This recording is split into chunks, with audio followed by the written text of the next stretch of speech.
इसके अंदर प्रेम बहुत होता है। चंदा, चंदा नाम है इसका। जैसे हम कैसे करते हैं, एकदम से प्रेम करती है। कैसी हो चंदा? चंदा मैया कम खर्च में है। दूसरा, इसका रख रखाव बहुत सस्ता है।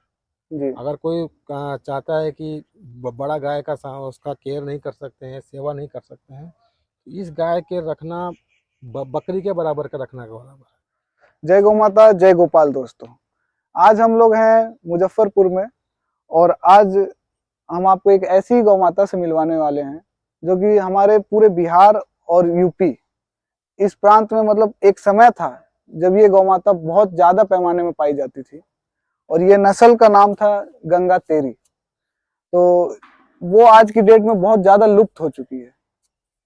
मतलब आप कहीं भी जाइएगा आपको वो चीज नहीं देखने को मिलेगा। सभी लोग साहिवाल है, गिर है, थारपारकर है, ये अन्य नस्लों पे काम हो रहा है संवर्धन का, लेकिन इस नस्ल पे काम नहीं हो रहा है। और अभी की डेट में ये नस्ल मिलना एकदम प्योर क्वालिटी में बहुत ज्यादा मुश्किल हो गया है। तो हमारे पास एक गौपालक भाई हैं जो कि इस पे कार्य कर भी रहे हैं और इसके बारे में बहुत ज्यादा जानकारी भी रखते हैं। तो नमस्कार सर। नमस्कार सर, मनोज मिश्रा नाम हुआ मेरा। जी और चूंकि गंगा तीरी की चर्चा कर रहे हैं, तो जी ये बिहार, उत्तर प्रदेश या इस बेल्ट की एक अपनी मातृ गाय है, जी। जिसको हमारे पूर्वज बड़ा शौक से रखते थे या अच्छा, कह इसका सकते हैं। नाम गंगा तेरी क्यों है? ये गंगा तीरी का शब्द हुआ है बेसिकली, बलिया इसका मूल स्थान हुआ। जी यूपी बिहार का जो बॉर्डर वाला पड़ता है बलिया। जी और ये गंगा का जो तीर, गंगा का जो किनारे वाला प्रदेश रहा है, जी वहाँ की उत्पत्ति इस गाय की है। जी और वैसे इसमें करेक्टर अगर खोजा जाए तो आपको हरियाणा गाय का इसमें कुछ अंश है, क्योंकि वो गाय हरियाणा गाय को मिलाकर ही ये गाय बना है। और जी। ये मिश्रित गाय बोला जाएगा। ये अच्छा, दूध इसकी पर्पस क्या पे भी है। एक खासियत होगी? हर नस्ल की हाँ अपनी एक हाँ हाँ, खासियत है, देखिए, तो जैसे इसमें दूध हम वाली कैसे पता हमारे करेंगे यहाँ, कि इसकी वो हाँ बहुत खासियत अच्छा है? क्वेश्चन है। हमारे यहाँ प्राय गाय दूध के पर्पज से पाली जाती है आज के युग में। जी और एक दौर था कि दूध के पर्पज से भी गाय रखी जाती थी, और भार ढोने के पर्पज से रखी जाती थी, और खेत में काम करने के पर्पज से रखी जाती थी। जी तो हर गाय का अपना अपना महत्व है। और ये गंगा तीरी की खासियत है कि आप इसको दूध के पर्पज से भी रख सकते हैं और खेत के पर्पज से भी रख सकते हैं। जैसे खेती में आपको हल चलाना है, खेती के पर्पज जो भी आपका काम काज है, उसमें आप इसको रख सकते हैं। तो ये मतलब उन एक कम स्ट्रॉन्ग गायों ब्रीड में है, है। हाँ, ये स्ट्रॉन्ग ब्रीड बहुत है। दूध, स्ट्रॉन्ग ब्रीड है। अच्छा, दूध में जहाँ तक मैं समझता हूँ, गंगा तीरी सामान्यतः 6 लीटर 8 लीटर की गाय एवरेज मिल जाती है। मतलब ये एक टाइम का बता रहे हैं या दोनों दोनों टाइम टाइम मिला का, के? दोनों टाइम का, क्योंकि इसकी कैपेसिटी इतना ही है। जी और कुछ कई जगह जो प्योरिटी पे काम कर रहे हैं, जहाँ अच्छा उनका देख रेख अच्छा है, जी वहाँ 8+ पे भी गाय मिल जाती है। जी और दूसरा, किसान के लिए सबसे बेस्ट गाय है, जो कम आय में या कम खर्चे में चाहता है कि एक गाय अपने द्वार पे रखूं और प्लस उस गाय से फायदा लूं। तो उस गोबर गोमूत्र का तो होता ही है, और दूध की एक छोटे परिवार की आवश्यकता को पूरा कर देती है। जी। और दूसरा है कि इसके दूध की अगर आप बात करते हैं गुणवत्ता की, तो गिर वगैरह सब अपना अपना क्षेत्र है, उसका तो मार्केटिंग बड़ा अच्छा किया गया है। जी किसी से 19 नहीं है इसका दूध, हाँ, टक टक सभी चलना। देसी गौ माता हाँ, का दूध तो A to ही है। और दूसरा इस क्षेत्र में है, तो मेरे ख्याल से हमारी जो भौगोलिक परिस्थिति के बिल्कुल अनुकूल गाय है। जी इसको बिहार, झारखंड, छत्तीसगढ़ या बिहार झारखंड यूपी का जो क्षेत्र है, यहाँ का आबो हवा से बिल्कुल परिपक्व है। यहाँ का जो भी उत्पत्ति होता है, वनस्पति होता है, घास फूस, जो भी इसको हम खरपतवार कहते हैं, उसके वो लगभग लगभग कम खर्चे में ये गाय मतलब पाली जा सकती है। तो आपका क्या लगता है कि अगर किसान भाई इस पे भी कार्य करना शुरू करें? देखिए, इसको आप कॉमर्शियल पर्पज से नहीं रख सकते। जी। अगर आप कॉमर्शियल पर्पज से रख रहे हैं, डेयरी पर्पज से रख रहे हैं, तो गंगा तीरी में फिर आपको क्या अच्छी इसका दूध नस्ल। क्या लंबे समय तक देती है कि देखिए, मतलब कम इसमें भी समय? दो मत है। जी। अगर आप खूब अच्छा गाय लेते हैं तो वो गाय आपको लंबे समय तक दूध देती है। मतलब समय कितना हो सकता है वो? समय मोटा मोटी आप 7 महीना मान लीजिए, 7 महीने 7 तक महीने तो आपको दूध मैक्सिमम? देती है। हाँ, ठीक फिर है। जाके ये दूध कम कर देती है, या बिल्कुल इसका दूध में थोड़ा सा परिवर्तन हो जाता है। और कई जगह मैं देखा हूँ कि पूरे लंबे समय तक दूध देती है। तो ये डिपेंड करता है कि खान पान कैसा है गाय का, केयर कैसे करते हैं हम लोग, उस पर डिपेंड करता है। और ये और मतलब कौन से रंग में पाई जाती है मतलब? देखिए अधिकतर? गंगा तीरी सफेद रंग में भी होती है, कालेपन में भी होती है और मिश्रित में भी होती है। इसमें खासियत क्या होती है कि ठंडा का जब मौसम आता है ना, जी इसकी त्वचा अंदर से आप देखेंगे ब्लैकिश नजर आएगी, जी ऊपर से तो आपको दिखाई देगा व्हाइट। जी लेकिन जैसे आप इसको अगर ऐसे करेंगे, इसको रोमा को, जी तो ये अंदर से ब्लैक ब्लैक नजर आती है। जी देख रहा हूँ। दूसरा इसका जो है सींग ऊपर से अंदर की तरफ हल्का सा, देखिए आप इसमें देखिएगा हल्का टर्न। टर्न लिए हुए होता जी है। घुटने इसके छोटे ही होते हैं, खुर इसके ब्लैक मिलेंगे आपको। पूंछ भी आपको इसका वैसा मिलता है, ब्लैक मिलता है।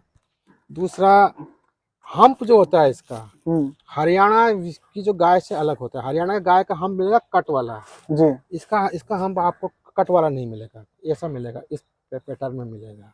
और एकदम इसी के इसमें होता है, सीध में मिलेगा। पैर का जो अगला पैर के ऊपर जस्ट हम्प आता है इसका।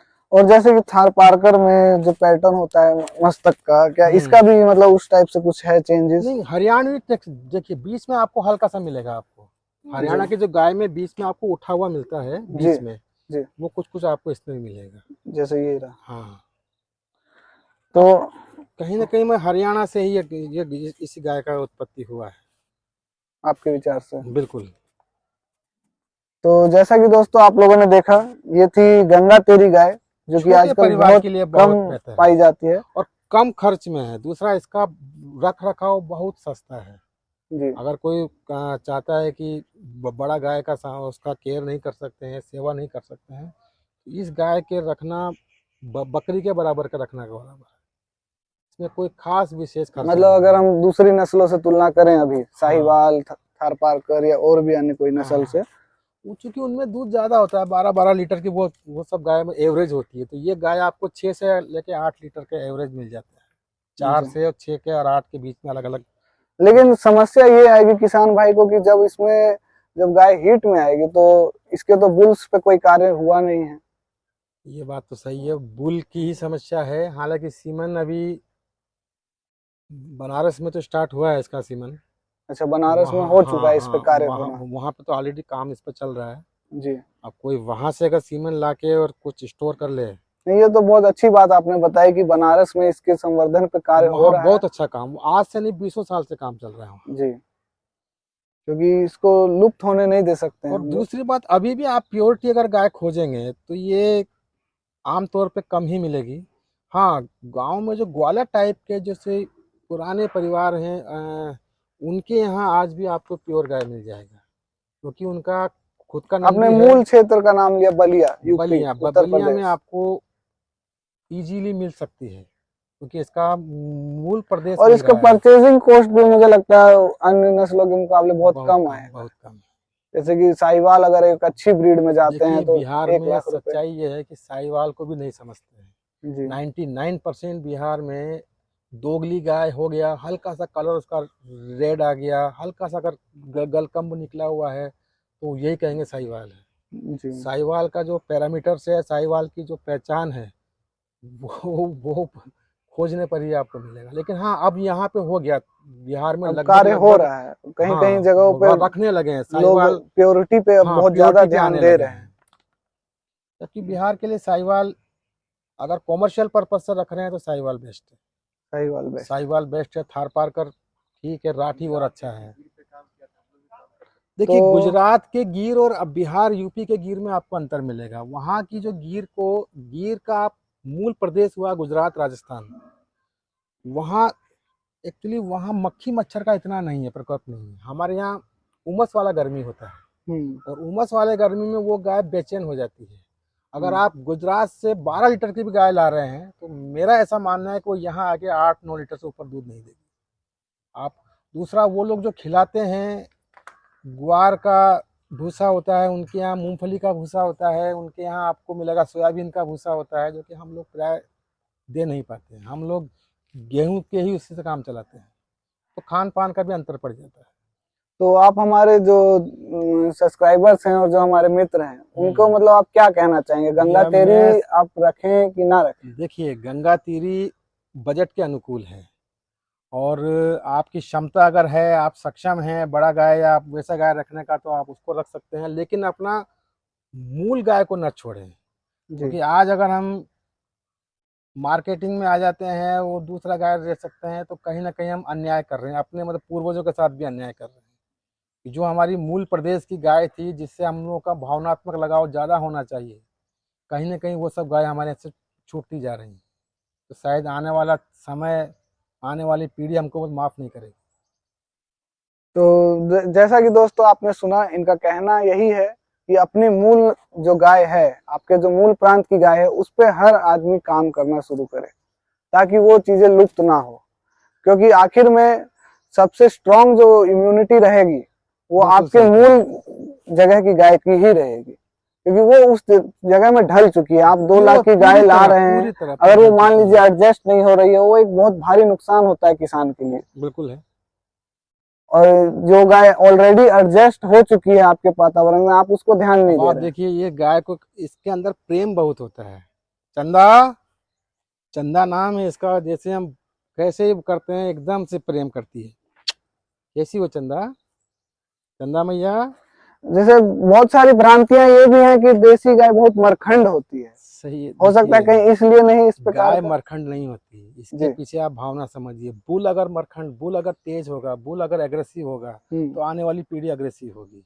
तो आप गाय से अगर पाल खिलाते हैं, क्रॉस कराते हैं, तो प्राय ऐसा बुल चयन कीजिए जो बुल बिल्कुल शांत शांत रहता हो। हो। 100% उसकी आने वाली पीढ़ी शांत मिलेगी। आपने इस पे अगर काम कर लिया, तो आपका आने वाली पीढ़ी एकदम से ऐसा मिलेगा जैसे ये गाय है। तो ठीक है दोस्तों, आज की ये वीडियो हम यहीं पे खत्म करते हैं। और जय गौ माता, जय गोपाल। आगे मिलते हैं अगली वीडियो में।